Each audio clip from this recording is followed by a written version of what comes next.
계속해서 창세기 1장에 나와 있는 하나님께서 6일 동안 천지를 창조하셨다고 하는 이 천지 창조에 관한 말씀에 대해서 우리가 함께 배우고 있습니다. 앞선 시간에도 말씀드렸던 것처럼 우리가 창세기를 읽을 때에 특별히 창세기 1장과 2장을 우리가 읽고 이해할 때는 오늘날 우리가 알고 있는 현대과학의 지식의 범주에서 읽고 이해하려고 해서는 안 되고, 그렇게 읽으면 결국 의무만 생겨나게 되고 결국 논쟁만 하게 된다는 겁니다.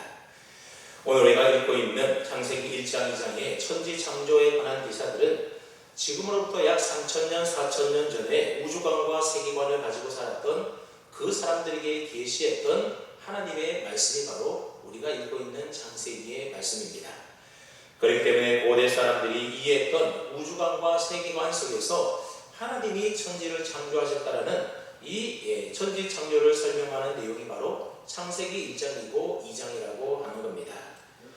왜냐하면 성경의 1차 독자가 오늘 우리들이 아니라 지금으로부터 3000년 4000년 전에 우주관을 가지고 있었던 고대인들이기 때문에 그렇습니다.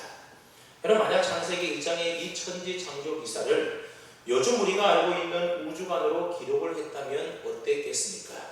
오늘 우리들이야 그 성경을 읽으면서 충분히 납득이 가고 잘 이해할 수 있겠지만, 그냥 당시 1차 독자였던 사람들은 이게 무슨 말인지 전혀 알아들 수가 없고 좀 둥땅지같이 황당한 이야기로 취급해서 아마 그것을 읽어도 믿지 않을 수도 있었을 겁니다. 근본적으로 성경이라고 하는 것은 하나님이 인간의 수준을 고려해서 그들이 알아들을 수 있게 진리를 전해주고 있다는 겁니다. 만약 성경을 하나님의 수준으로 기록해 놓았다라고 한다면 그 어느 누구도 알아듣지 못하는 이상한 책이 되고 마는 겁니다.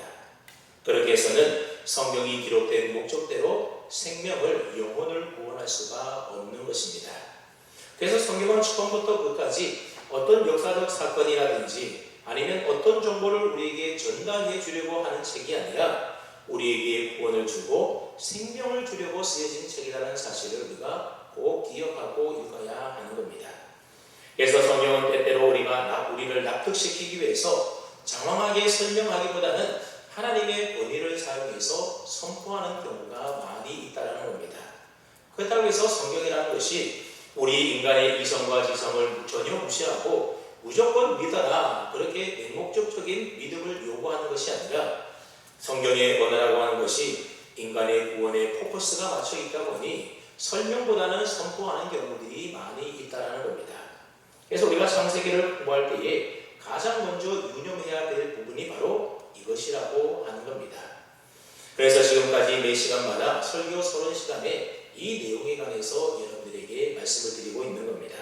여러분, 오늘 본문도 마찬가지라는 겁니다. 오늘 둘째 날 이루어진 창조 사역을 우리가 이해하고 해석할 때에 그 당시 사람들의 우주관과 또 1차 독자의 관점에서 우리가 이해하고 해석할 필요가 있다는 겁니다. 그래서 이 말씀이 오늘 우리에게 주는 메시지가 무엇인지, 또 영적인 의미가 무엇인지 그 관점에서 읽을 필요가 있는 겁니다. 오늘 본문은 하나님께서 창조하신 두 번째 날의 이야기입니다.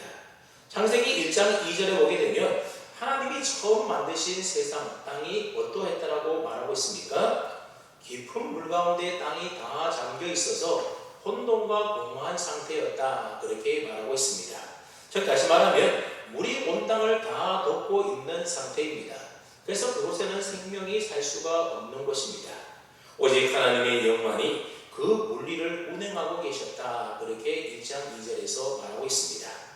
그런데 하나님께서 둘째 날이 되자 무슨 일을 하셨는가 하면 온 땅을 뒤덮고 있던 그 물을 분리해서 나누어서 생명체가 살 수 있는 땅으로 하나하나씩 질서를 잡아가는 것을 보게 됩니다.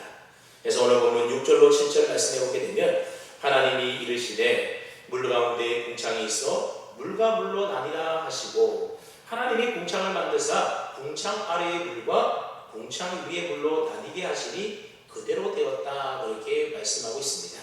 여기 보면 궁창이라는 단어가 나오지 않습니까? 여러분, 무엇이 궁창입니까? 보통 궁창 그러면 하늘로 이해를 하고 있는데, 그래서 우리말 성경에도, 그래서 우리말 사전에 보았더니 이 궁창을 뭐라고 정의해 놓았는가 하면 높고 푸른 하늘, 그렇게 정의를 해 공창이라고 하는 단어가 히브리 원어로 보게 되면 라키아라고 하는 단어를 사용하고 있는데 이게 조금 이해할 필요가 있다는 겁니다. 그래서 이 라키아는 라카라고 하는 동사에서 파생되어서 나온 말로서 이 라카라고 하는 동사는 어떤 의미를 갖고 있는가 하면 망치로 금속판을 두들겨서 넓게 판을 만들다라는 뜻을 가지고 있는 단어가 바로 라카고 거기에서 파생된 단어가 바로 라키아, 창공이라고 하는 공창이라고 하는 말입니다. 그러나 하나님께서 둘째 날에 공창을 만들었다라고 하는 말은 지금 물이 온 지구를 온 땅을 다 덮고 있는 상태인데 하나님께서 그 물 중간에 얇은 돔 같은 판을 만들어서 물을 둘로 나누었다라고 하는 겁니다. 그래서 이 얇은 판인 공창을 중심으로 해서 공창 위에 물이 있고 또 공창 아래 물로 이렇게 둘로 물을 나누었다라는 겁니다. 그러니까 공창이 뭐라는 겁니까? 하나님이 마치 돔야구장의 천장처럼 하늘에 만들어 놓은 얇은 판이 바로 공창이라는 겁니다. 그래서 SBS에 보게 되면 이 판은 수정과 같이 맑은 투명하게 된 얇은 유리판이다 그렇게 설명을 하고 있습니다. 유리 수정과 같은 맑은 판이 돔의 형태로 이 땅을 덮고 있는데 그 판을 가리켜서 궁창이다 그렇게 말을 하고 있는 겁니다. 그러나 하나님은 둘째 날 물로 뒤덮여 있던 혼돈과 공허의 땅에 질서를 부여하기 위해서 어떻게 하셨다는 겁니까? 물과 물 사이에 수정같이 맑은 판인 이 공창을 돔처럼 만들어서 공창 위의 물과 공창 아래 물로 나뉘었다라는 겁니다. 이게 하나님이 둘째 날 하신 일이라는 겁니다. 그래서 고대 근동 사람들은 공창 위에는 물로 가득 차 있었다 그렇게 생각을 했다라는 겁니다. 하늘이 파란 이유도 무엇인가 하면 공창 위에 물이 있기 때문에 하늘이 바다 색깔과 같은 푸른색을 띈다 그렇게 그들이 생각을 했던 겁니다. 그 대신 하늘 위에 있는 물이 땅에 쏟아지지 않는 것은 왜인가 하면 얇은 투명막인 공창이 그 물이 쏟아지지 않도록 막고 있기 때문에 하늘에서 물이 땅에 쏟아지지 않는 것이다 그렇게 그들은 생각하고 믿었다라는 겁니다. 그 공창에는 문이 있는데 가끔 공창에 문이 열리게 되면 공창 위에 있는 물이 아래로 떨어지게 되는데 여러분 그 물이 무엇이라는 겁니까? 그게 비라고 생각했다는 겁니다. 그래서 고대인들은 오늘 우리들처럼 땅의 물이 증발해서 수증기가 되어서 구름이 되고 그 구름이 응결되어서 비가 내린다 그렇게 생각했던 것이 아니라 단순하게 하늘에서 비가 오는 것을 보고 하늘에 물이 있구나 그렇게 생각을 했다는 겁니다. 그런데 맑은 날에는 왜 하늘에서 물이 떨어지지 않는 것이지? 하늘에 공창이 있어서 그 위에 물이 떨어지지 않게 막고 있구나 그렇게 생각을 했다는 겁니다. 오늘 보면 바로 그 공창을 누가 만드셨다라고 말씀하고 있습니까? 하나님께서 둘째 날에 창조하셨다. 하나님이 만드셨다. 그걸 지금 이야기하고 있는 겁니다. 여러분 이게 중요하다는 겁니다. 오늘 본문 말씀의 1차 독자가 누구라고 말했습니까? 출애굽에서 광야 생활을 하고 있는 이스라엘 백성들이 바로 이 말씀을 처음으로 읽게 되었던 1차 독자들이라고 하는 겁니다. 모세는 그들에게 너희를 애굽에서 인도하여 너희의 하나님 여호와가 어떤 분인지에 대하여 설명을 하면서 애굽이 신으로 떠받들고 있는 그 하늘도 누가 만들었다는 겁니까? 바로 우리가 믿는 우리의 하나님 여호와가 창조하셨다는 것을 이 둘째 날 창조 이야기를 통해서 지금 그들에게 선포하고 있다는 겁니다. 지금 광야에 살고 있는 그들에게는 하늘이라고 하는 것이 굉장한 의미가 있었습니다. 지금도 그렇지만 그 당시 하늘에서 내리는 비라고 하는 것은 인간의 생사와 직접적으로 연관이 되어 있는 매우 중요한 것이었다는 겁니다. 여러분 농사를 지으려면 제때 비가 잘 내려두어지만 농사를 지을 수가 있었습니다. 그래서 농사를 지어야만 사람이 먹고 살 수가 있는 것 아니겠습니까? 그래서 비가 몇 년 동안 내리지 않으면 농사를 지을 수가 없기 때문에 사람도 가축도 다 죽어야 했기 때문에 그래서 그 시대 때는 하늘에서 내리는 비가 절대적인 경우들이 많이 있었다는 겁니다. 특별히 지금 이스라엘 백성들이 머물고 있는 이 광야라는 것은 어떤 곳입니까? 물이 없는 사막과도 같은 곳이 바로 광야입니다. 물이 없는 광야 생활을 하는 이스라엘 백성들을 향해서 모세는 오늘 본문을 통하여 하나님이 둘째 날에 공창을 만드셨는데 그 궁창 위에 무엇이 있다라고 말을 합니까? 그 궁창 위에 물이 가득 있다라고 말하고 있습니다. 그리고 궁창 아래 땅에도 물이 있다라고 이야기를 하고 있는 겁니다. 하나님이 그렇게 물을 나누셨다라는 겁니다. 지금 광야에서 물이 가장 중요한 이스라엘 백성들을 향하여 하늘에도 물이 있고 하늘 아래도 물이 있는데 하나님이 그 모든 것들을 만드셨고 그 모든 것을 궁창으로 만들어 물을 나누신 하나님이 그것들을 주관하고 계신다라고 지금 이야기하고 있는 겁니다. 그렇기 때문에 너희는 물 때문에 애국 사람들처럼 또는 너희가 들어갈 가나안 땅의 사람들처럼 우상을 섬겨서는 안 된다라고 하는 강력한 메시지가 바로 이 창조 이야기 두 번째 날 이야기 가운데에 담겨져 있다라고 하는 겁니다. 궁창 위에도 궁창 아래도 물을 저장해 놓으신 창조주 하나님께서는 너희가 필요할 때 하나님의 백성들이 필요할 때 얼마든지 물을 주실 수 있는 분이라고 하는 겁니다. 어디에서도요? 물이 없는 광야에서도 그렇다라는 겁니다. 여러분 실제로 이스라엘 백성들이 광야에 물이 없을 때에 하나님이 반석에서 물이 나게 해서 땅에 있는 물들로 그들을 먹게 하지 않았습니까? 이처럼 궁창 위의 물도 궁창 아래의 물도 다 그것을 둘째 날에 창조하신 창조주 하나님이 주관하고 계신다는 것을 지금 이야기하고 있는 겁니다. 그러니 그 물 때문에 우상을 숭배하는 불신앙에 빠져서는 안 된다라고 하는 겁니다. 너무 물 때문에 염려하며 근심하며 살지 말라라는 겁니다. 지금 광야에 머물고 생활하는 이스라엘 백성들이 장차 들어가게 될 가나안 땅은 어떤 땅인가 하면 바알과 아세라를 섬기는 우상의 땅이었다라고 하는 겁니다. 여러분 바알은 어떤 신인가 하면 비와 번개와 바람을 주관하는 신이 바로 바알 신입니다. 그리고 그의 아내인 아세라는 가상과 풍요의 여신입니다. 가나안 땅은 농경 문화가 발달되어 있었던 곳이기 때문에 농사를 지어서 풍성한 열매를 거두려면 하늘에서 반드시 비가 내려야만 했던 겁니다.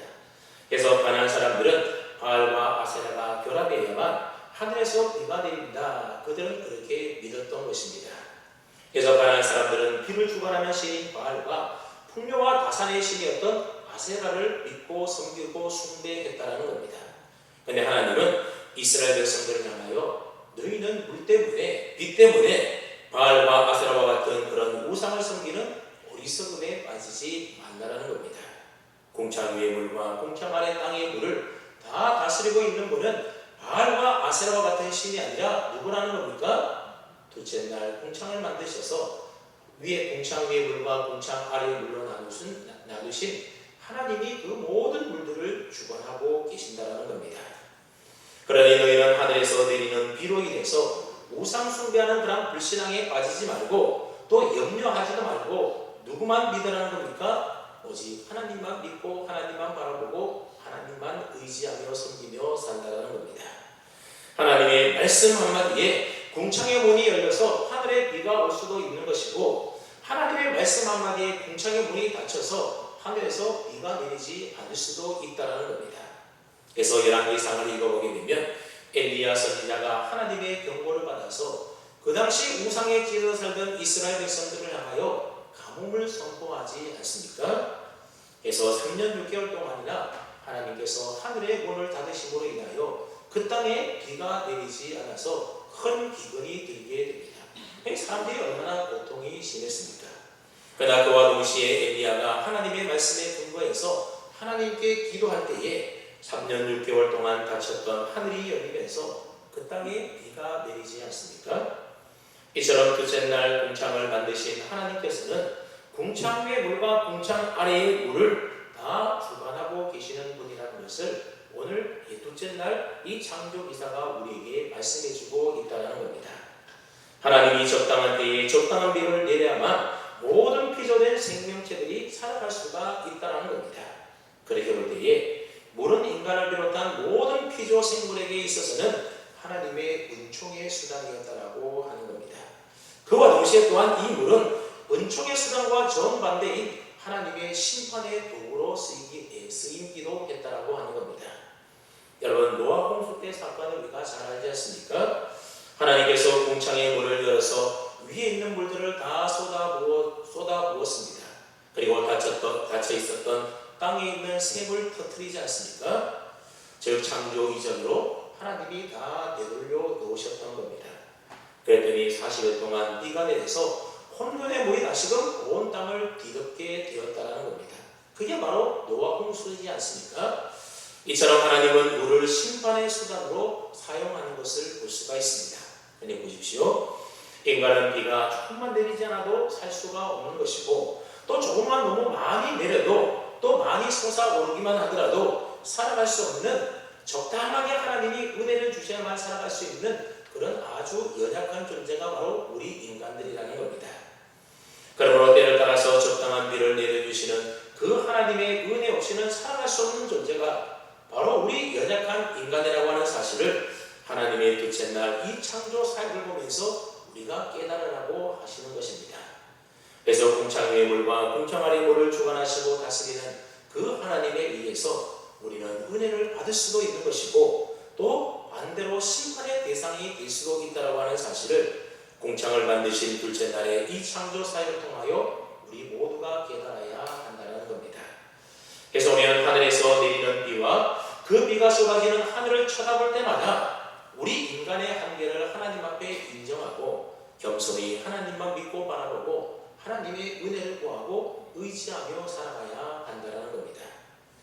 우리 인간의 삶이라는 것이 땅에서 몸부림치며 사는 우리 자신에게 달려있는 것이 아니라, 우리의 지혜와 우리의 노력에 달려있는 것이 아니라, 궁창을 만드시고 궁창 위의 물과 궁창 아래의 물을 주관하고 다스리시며 우리의 모든 인생을 주관하고 계시는 바로 하나님에게 달려있다고 하는 사실을 우리는 하늘을 쳐다보며 늘 잊지 말고 기억하며 살아야 된다는 겁니다. 오늘 본문 8절 말씀에 보니 하나님이 이 궁창을 가리켜서 뭐라고 불렀다고 이야기를 하고 있습니까? 우리 한번 8절 말씀을 함께 읽어보겠습니다. 8절입니다. 시작.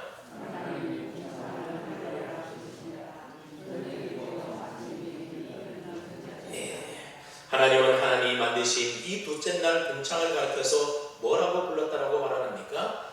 하늘이다 불렀다, 그렇게 말을 합니다.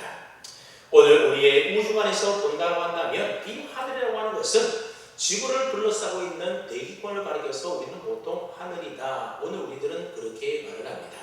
그런데 그 당시 사람들은 이 하늘이라고 하는 개념을 우리들과 좀 다르게 생각하고 있었다는 겁니다. 그 당시 사람들은 하늘을 3층천으로 생각을 하고 있었습니다. 즉 하늘이 3개 층으로 이루어졌다는 겁니다. 그래서 오늘 본문 8절에 나오는 이 하늘이라고 하는 단어가 우리말로는 단수로 되어 있지만 히브리 원문에 보게 되면 복수형으로 되어 있다는 겁니다. 그래서 하늘들이 그렇게 되어 있습니다. 왜냐하면 하늘은 하나가 아닌 3개의 하늘이 3층천으로 이루어져 있기 때문에 그런 겁니다. 아마 여러분들도 3층천, 셋째 하늘, 그런 말을 들어보셨을 겁니다. 그래서 고린도후서 12장 2절 말씀을 보면 여러분 사도 바울이 이런 말을 하지 않습니까? 내가 그리스도 안에 있는 한 사람을 아노니, 여기서 말하는 이 한 사람이 누구를 말하는가 하면 바로 사도 바울 자신을 말하는 겁니다. 즉 바울은 자기를 3인칭으로 객관화시켜서 지금 자기의 이야기를 하고 있는 겁니다. 그 한 사람을 아노니 그는 14년 전에 셋째 하늘에 이끌려간 자라. 여기 보면 셋째 하늘이 나오게 됩니다. 즉 사도 바울이 고린도 후서를 기록하기 14년 전에 셋째 하늘에 이끌려 올라간 적이 있었다는 겁니다. 하늘은 3개가 있어서 첫째 하늘이 있고 둘째 하늘이 있고 셋째 하늘이 있다, 그렇게 믿었다는 겁니다. 첫째 하늘은 궁창 아래에 있는 새들이 날아가는 우리가 보는 하늘이 바로 첫째 하늘인 겁니다. 그럼 둘째 하늘은 무엇이겠습니까? 이 둘째 하늘의 뭔지에 대해서는 학자들마다 여러 가지 의견이 참 다양합니다. 그래서 어떤 사람들은 천사나 사탄과 같은 천상의 권세들이 거하는 눈에 보이지 않는 그 하늘이 하늘을 가리켜서 둘째 하늘이다, 그렇게 주장하는 사람이 있는가 하면, 또 어떤 사람들은 해와 달과 별들이 있는 우주 공간을 가르친다, 그렇게 주장하는 사람들도 있습니다. 근데 고대인들이 생각했던 이 두 번째 하늘이라고 하는 것은 우리가 앞서 설명한 바 있는 라키아, 즉 얇은 판으로 만든 궁창 그 자체가 바로 고대인들은 둘째 하늘이라고 생각을 했다는 겁니다. 그래서 고대인들은 해와 달과 별들이 라키아인 이 궁창에 박혀있다, 그렇게 생각을 했습니다. 그래서 그 박혀있는 곳에는 기차처럼 레일이 있어서 해는 그 레일 위로 계속 동일하게 움직인다, 그런 생각을 하고 있었던 겁니다. 근데 중요한 것은 바로 셋째 하늘이 중요한 겁니다. 셋째 하늘은 하나님이 거하시는 하늘, 즉 하나님의 보좌가 있는 하늘로 그들은 생각을 했습니다. 이 셋째 하늘은 우리의 눈에 보이는 이 첫째 하늘의 원형이 되는 하늘이 바로 이 셋째 하늘이라는 겁니다. 다시 말하면 우리 눈에 보이는 궁창 하늘은 더 본질적인 하늘을 반영해주고 보여주는 모형과 예표라고 하는 겁니다. 그래서 우리가 성경을 읽어보게 되면 이 하늘이라고 하는 단어가 단순히 우리의 눈에 보이는 궁창으로서의 하늘이 아닌 하나님 자신을 가리킨다든지 아니면 하나님이 계신 셋째 하늘, 즉 천국을 의미하는 뜻으로 사용되는 것을 우리가 쉽게 발견할 수가 있습니다. 예를 들어보면 누가복음 10장 20절 말씀해 보게 되면 예수님께서 70명의 전도인을 파송하고 난 다음에 그들이 돌아와서 마귀가 사탄이 떨어지는 것을 보고 기뻐하는데 그때 그들을 향하여 예수님이 이런 말씀을 하게 됩니다. 그러나 귀신이 너희에게 항복하는 것으로 기뻐하지 말고 너희 이름이 어디에요? 하늘에 기록된 것으로 기뻐하라, 그렇게 말하고 있습니다. 너희 이름이 하늘에 기록된 것으로 기뻐하라고 했는데 여러분, 이때 말하는 하늘은 어떤 하늘을 말하는 것이겠습니까? 우리가 눈에 보이는 저 공중에 있는 새들이 날아다니는 그 궁창으로서의 하늘을 말하는 것이 아니라 바로 하나님이 거하시는 셋째 하늘, 즉 천국을 말하는 것입니다. 그래서 천국에 너의 이름이 기록된 것을 기뻐하라, 그런 말을 하고 있는 겁니다. 여기 보면 하늘이 뭘로 지금 표현되고 있습니까? 세 번째 하늘, 천국으로 표현되고 있는 것을 보게 됩니다. 그리고 마가복음 11장 30절 말씀을 보게 되면 예수님께서 그의 제사장들과 서기관과 장로들에게 이렇게 묻습니다. 요한의 세례가 하늘로부터냐 사람으로부터냐 내게 대답하라. 여러분, 여기도 보면 하늘로부터냐 사람으로부터냐, 요한의 세례가 어디로부터냐, 그렇게 예수님이 묻지 않습니까? 이때 말하는 이 하늘은 무슨 하늘을 말하는 것이겠습니까? 바로 하나님을 가리키는 말이라는 겁니다. 요한의 세례가 하나님으로부터 온 거냐 아니면 사람으로부터 온 거냐, 지금 그걸 묻고 있다는 겁니다. 여기에 나오는 하늘이라고 하는 것은 하나님을 대신해서 표현되는 환율법으로 사용되고 있다는 것을 알 수가 있습니다. 그러니까 하늘이 곧 하나님을 말하는 겁니다. 누가복음 15장 18절 말씀에도 보게 되면 아버지의 품을 떠났던 당자가 뒤늦게 후회하고 깨달아서 그렇게 그때 이런 말을 하지 않습니까? 내가 일어나 아버지께 가서 이르기를 아버지, 내가 하늘과 아버지께 죄를 지었사오니, 내가 하늘과 아버지께 죄를 지었다. 여기도 하늘이 나오죠. 여러분, 여기서 말하는 이 하늘은 어떤 하늘을 말하는 것이겠습니까? 바로 하나님을 표현하는 말이라는 겁니다. 즉 내가 하나님과 아버지께 죄를 지었다, 그런 말인 것입니다. 이처럼 성경은 우리 눈에 보이는 그 하늘을 가리켜서 하나님이 거하시는 더 본질적인 하늘, 즉 하나님이 일하고 계신 그 하늘이나 혹은 하나님 자신으로 표현할 때가 많이 있다는 겁니다. 그래서 이러한 사실로 볼 때에 저 궁창으로서의 하늘이라고 하는 것은 하나님과 하나님이 거하시는 천상의 하늘, 즉 천국을 반영하고 예표하고 있다는 사실을 우리가 좀 알 필요가 있는 것입니다. 그럼 여러분, 하나님은 우리로 하여금 천지창조 두 번째 날 만드신 이 궁창 하늘을 통해서 하나님이 거하시고 하나님이 일하고 계신 더 본질적인 하늘, 즉 하나님 나라와 그리고 그곳에 계신 하나님을 우리로 하여금 바라보기를 원하고 계신다고 하는 겁니다. 그것이 바로 궁창 하늘을 만드신 하나님의 목적 가운데 하나인 것입니다.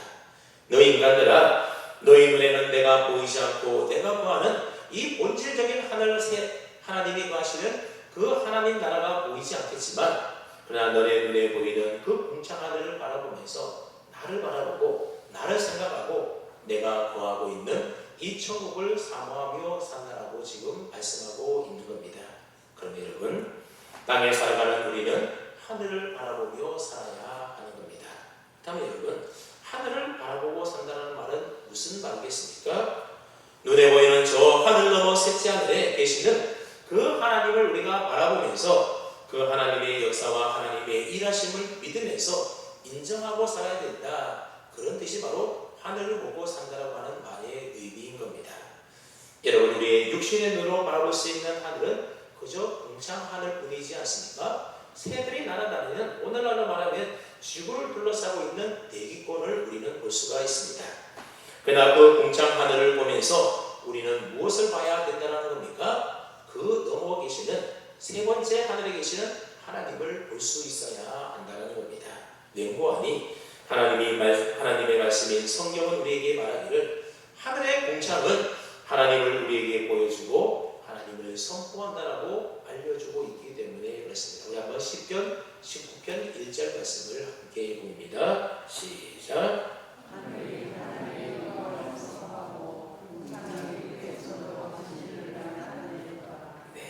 여기 보면 우리가 궁창 하늘을 보면서 어떻게 하나님을 볼 수가 있다라고 말을 합니까?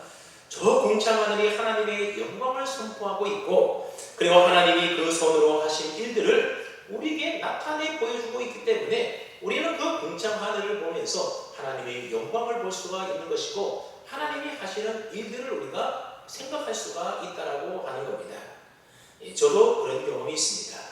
제가 군 생활할 때에 캄캄함에 야간 행군을 했는데 잠깐 중간에 휴식 시간이 있는데 그때 너무 힘들어서 누워서 밤하늘을 본 적이 있습니다. 주변에 불빛이라고는 하나도 없다 보니 캄캄한 그 밤하늘에 어쩜 그렇게 많은 별들이 밝게 빛나고 있었는지 제 생에 그렇게 아름다운 은하수를 또 본 적이 없었습니다. 그러나 짧은 시간이었지만 밤하늘을 쳐다보았을 때에 하늘이 어쩜 그렇게 장엄하고 위대하고 광대해 보이는지, 손 안에는 별빛 아래 있는 우리 인생이 하나님 앞에 얼마나 초라하고 작게 느껴지는지 몰랐습니다. 그러면서 동시에 천지를 만드신 창조주 하나님께서 이 하늘과 저렇게 빛나는 수많은 별들을 지으셨구나, 라는 그런 생각을 하면서 하나님에 대한 믿음이 더 생겨났던 그런 경험이 있습니다. 여러분, 시편 기자는 궁창을 바라볼 때에 하나님이 그 손으로 하신 일들을 본다라고 또 이야기하고 있습니다.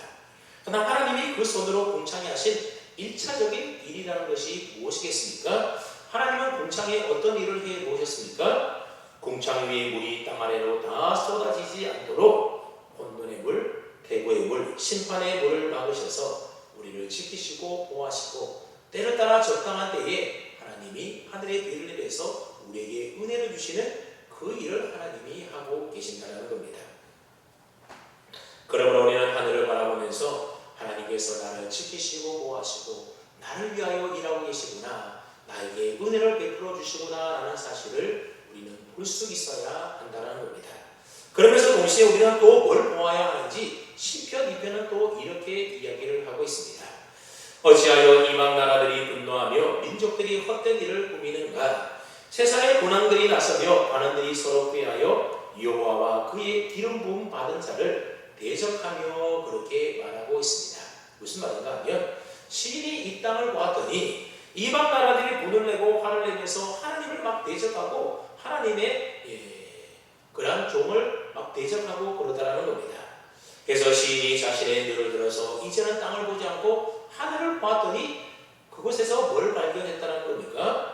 2장 4절 말씀에 보았더니 하늘에 계신 이가 비웃으시며 주께서 그들을 비웃으시리로다, 그렇게 말하고 있습니다. 시인이 하늘을 바라보았더니 하늘에 계신 하나님께서 땅에서 봄과 가를 내면서 하나님을 대적하는 그들을 향하여 비웃고 계시더라는 겁니다.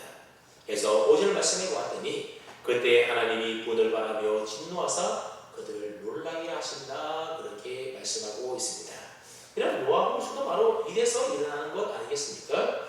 온 세상 사람들이 다 하나님을 대적하자 하늘에 계신 하나님께서 그들을 보고 비웃으시며 분노하여 진노하심으로 인하여 궁창의 문을 열게 되자 다시 창조 이전의 세계로, 혼돈과 무질서의 세계로 되돌린 사건이 바로 노아 홍수 사건이었다고 하는 겁니다. 그럼 우리는 이 땅에 사방이 다 막혀 있어서 답답하고 외로울 때 무엇을 봐야 된다는 겁니까? 이 땅 바라보면 답답하고 꽉 막혀 있고 아무것도 되는 일이 없지만 그때의 하늘을 바라보아야 한다는 겁니다. 여러분, 아브라함이 하나님의 약속을 믿고 가나안 땅에 오게 되지만 그러나 99세가 100세가 되기까지 아직 아들을 낳지 못했었습니다. 여러분, 그때까지 아브라함이 얼마나 답답했겠습니까? 그래서 창세기 15장에 보게 되면 아브라함이 하나님께 하소연을 하는 내용이 나오게 됩니다. 2절에 보면 주 여호와여 무엇을 내게 주시려 하나이까 나는 자식이 없사오니 나의 상속자는 이 다메섹 사람 엘리에셀이다 그렇게 말하고 있습니다. 하나님이 주시겠다고 약속하신 자식을 내게 주시지 않아서 나는 자식이 없습니다.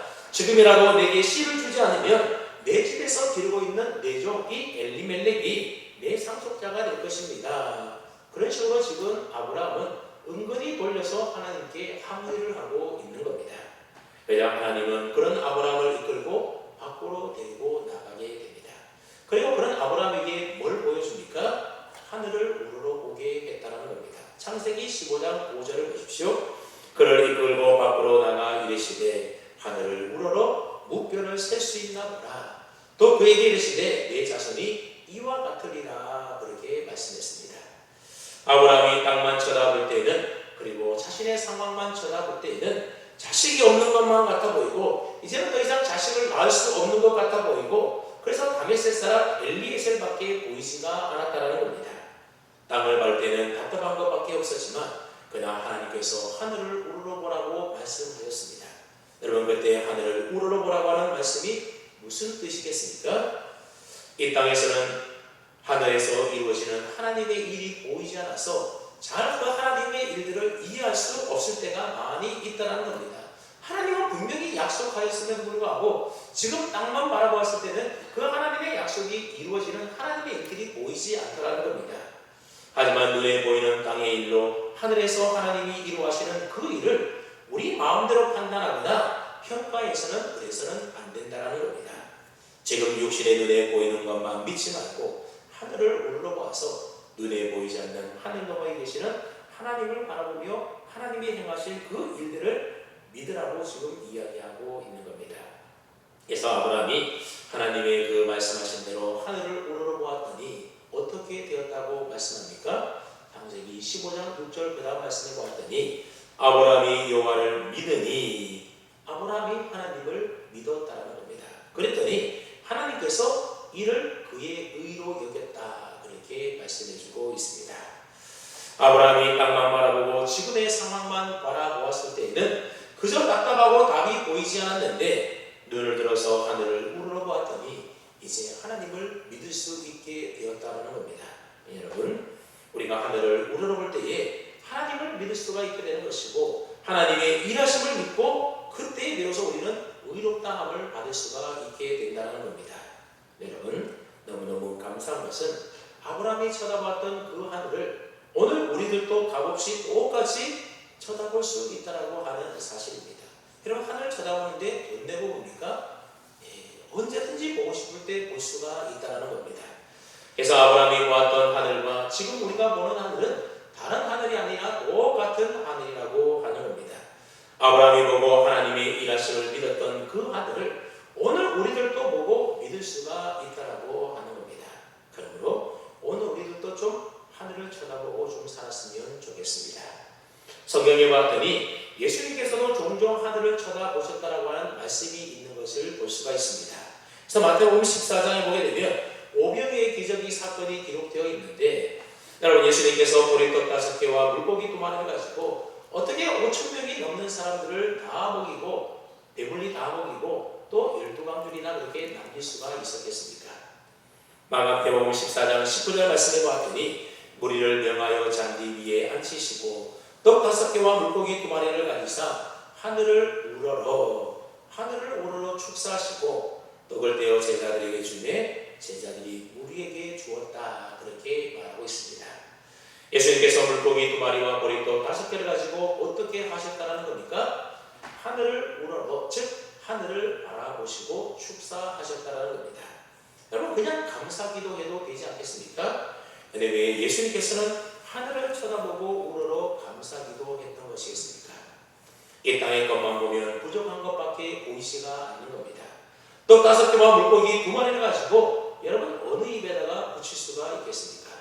이 땅을 바라보면 아무런 답이 없지만 그러나 하늘을 바라보면 즉 하나님이 역사하시면 그곳에 답이 있다는 것을 여러분 예수님은 이 사건을 통하여 우리에게 보여주는 것 아니겠습니까? 또한 마가복음 마가복음 7장을 보게 되면 사람들이 비겁고 말도 없는 자를 예수님에게 데리고 오게 됩니다. 그런데 예수님께서 이 사람을 고쳐주는데 어떻게 고쳐주십니까?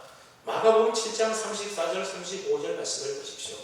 하늘을 우러러 탄식하시며, 여기도 보면 하늘을 우러러 탄식하시며 하늘을 보았다라는 겁니다. 그리고 그에게 이르되 에바다 하시니 이는 열리라는 뜻이라. 그의 귀가 열리고 혀가 맺힌 것이 곧 풀려 말이 분명하여졌더라. 그렇게 말하고 있습니다. 여러분, 여기도 보면 예수님께서 하늘을 우러러보시고 탄식하셨다 말씀하고 있습니다. 그랬더니 땅에서 막혀있고 땅에서 닫혀있던 것이 에바다 다 풀리고 열려지더라는 것입니다. 무엇을 말합니까? 땅에서 막혀있고 땅에서 닫혀있을 때에 무엇을 보라는 겁니까? 하늘을 우러러 보라는 겁니다. 하늘을 보고 그 너머 계시는 하나님께 기도하라는 겁니다. 그러면 에바다 열려지는 하나님의 은혜 역사가 있다고 하는 사실을 이 기적을 통하여 우리에게 가르쳐주고 있는 것입니다. 여러분, 우리 인간은 원래 하늘을 쳐다보며 살아갈 수 있는 존재로 하나님이 우리를 지으셨다는 것입니다. 그래서 헬라어로 우리 인간은 안드로포스인데 이 말의 뜻이 뭔가 하면 위를 바라보다 또는 하늘을 쳐다본다라는 뜻을 가지고 있는 말입니다. 그렇기 때문에 우리 인간은 위를 보고 하늘을 쳐다보며 살아갈 수 있는 존재로 지음받은 유일한 존재가 바로 우리 인간들인 것입니다. 하늘을 쳐다보고 바라보고 사는 것은 오직 우리 사람만이 하나님께로 부여받은 특권 중에 특권이라고 하는 겁니다. 그래서 비록 이 땅에 살아가지만 하늘을 바라보면서 하늘에 속한 자로 살아가는 것이 바로 하늘을 바라보며 살아가는 우리 믿음의 사람들의 특권이라고 하는 것입니다. 이런 창세기 28장에 보게 되면 야곱이 형 에서를 피해서 아담아돔으로 도망가다가 이제 밤이 되어서 빈들에서 돌베개를 베고 잠을 자지 않습니까? 그날 밤 야곱이 꿈을 꾸게 되는데 어떤 꿈을 꾸었습니까? 야곱이 하늘을 보았는데 사닥다리가 땅 위에서 그 꼭대기가, 사다리 꼭대기가 하늘에 닿아 있는 것을 보게 됩니다. 그리고 하나님의 사자들이 그 사닥다리 위에서 오르락내리락 하는 것을 보았던 겁니다. 그 사실을 통하여 야곱은 하늘이 땅과 연결되어 있구나, 하나님의 사닥다리가 이 땅에 내려와 있는 것이구나, 그것이 바로 하나님의 지혜구나 하는 사실을 깨닫게 되었다는 겁니다. 하나님의 사자들이 하나님의 뜻을 이루기 위해서 오늘도 쉬지 않고 오르락내리락 거리고 있구나, 야곱이 그것을 보았던 것입니다. 그럼 여러분, 하늘과 땅이 서로 연결되어 있다는 것을 우리가 볼 수 있어야 하는 겁니다. 이 세상의 일이 그저 단지 사람의 계획과 사람의 능력과 사람의 힘이대로 움직여지는 것이 아니라 하늘의 궁창을 만드시고 궁창 위의 물과 궁창 아래의 물을 주관하시고 다스리시는 하늘에 계신 하나님에 의해서 움직여진다는 하는 사실을 우리가 믿어야 한다는 겁니다. 이런 사실을 우리가 하늘을 바라보면서 깨닫고 믿어야 한다고 말하고 있는 겁니다. 그럼 여러분, 너무 땅만 바라보지 말고 하늘을 좀 바라보며 사시기 바랍니다. 우리가 땅만 바라보면 할 수 있는 일밖에 없고 땅만 바라보면 답답하고 막힌 것밖에 없습니다. 땅만 쳐다보게 되면 다친 것뿐이고 그래서 아무런 대책도 우리에게 없는 겁니다. 네, 여러분, 우리가 하늘을 볼 때에 온 우주 만물을 창조하시고 만드신 하늘의 하나님을 비로소 볼 수가 있게 된다는 겁니다. 온천하 만물이 그의 뜻대로 운행하시는 하나님을 비로소 볼 수가 있게 됩니다. 그런데 못하실 일이 없으신 전능하신 그 하나님의 역사가 우리의 삶에 나타나고 하나님의 은혜를 입게 되는 것입니다. 바라는 우리 모두가 비록 이 땅에 살아간다 할지라도 땅의 것만 너무 바라보지 마시고 그래서 땅에 속한 자로 살아가는 것이 아니라 하늘을 바라봄으로 하늘에 속한 자로 살아갈 수 있는 그런 저와 여러분 다 될 수 있기를 주님의 이름으로 축원합니다. 아멘. 하나님 아버지